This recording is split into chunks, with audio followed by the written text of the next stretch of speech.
Breaking news today. Please subscribe and then check notification box to get all breaking news alerts. It has been a long-standing tradition that the former and current President of the United States work together for their love of country.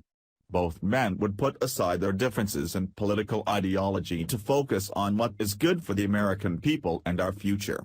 However, that is not the case when it comes to Barack Obama and his lack of respect for our country and President Trump. But is anyone honestly shocked? This past year, Obama was finally reduced back to just being an average citizen of the country, and no longer the most powerful man on the planet, which apparently has not settled well with the egotistical Obama. So, every chance that Obama gets, he takes a jab at the president and virtually undermining his role in leading the country efficiently. Not only has Obama been vocal about his displeasure with President Trump in the White House, but he has also set up residents just a few miles away from the White House to continue monitoring Trump's movements. Now, it appears that Obama really stepped over the line after being caught red-handed attempting to destroy President Trump, which happens to be a federal crime.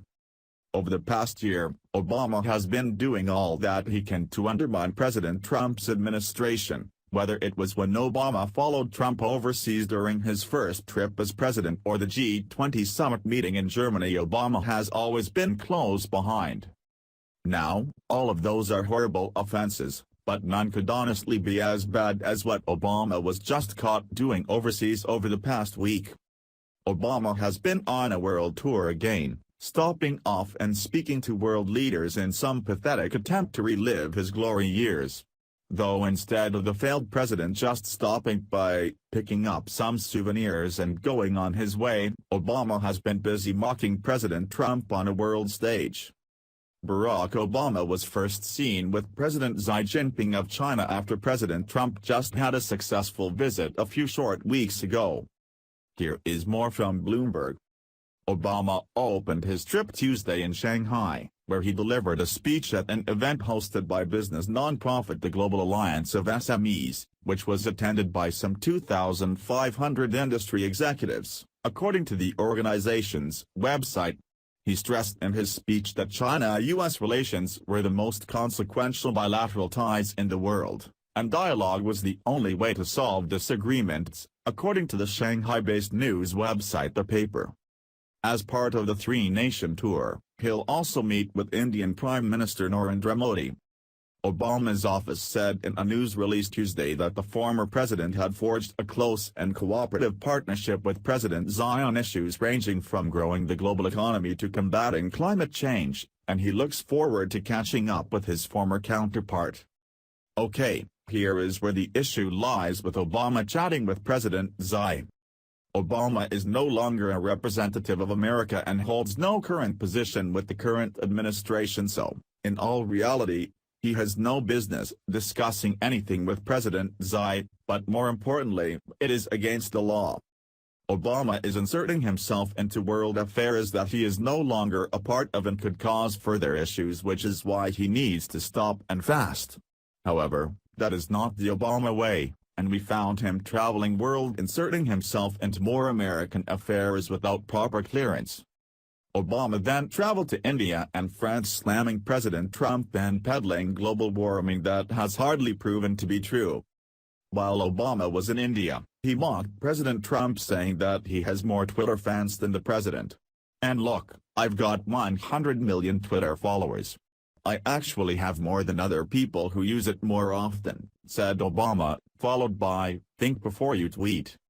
Then, Obama went on to slam President Trump again, undermining his policies and saying, we have a temporary absence of American leadership on climate change. I grant you that at the moment we have a temporary absence of American leadership on the issue, the former president noted, which was met with laughter from the room full of French former ministers and CEOs at the invite-only event, according to Reuters. However, he noted, you're seeing American companies and states and cities continuing to work to meet targets and stay on track. Again, this is a private citizen speaking poorly about policy overseas, which in fact, goes against the Logan Act.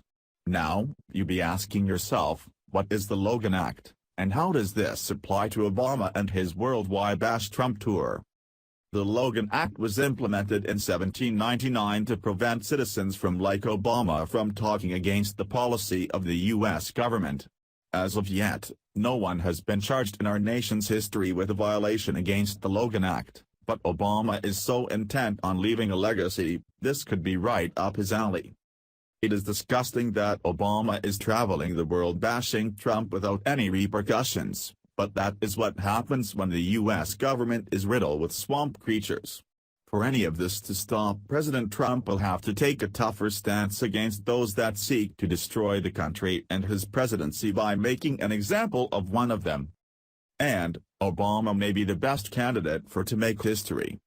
HT, Gateway Pundit, Independent.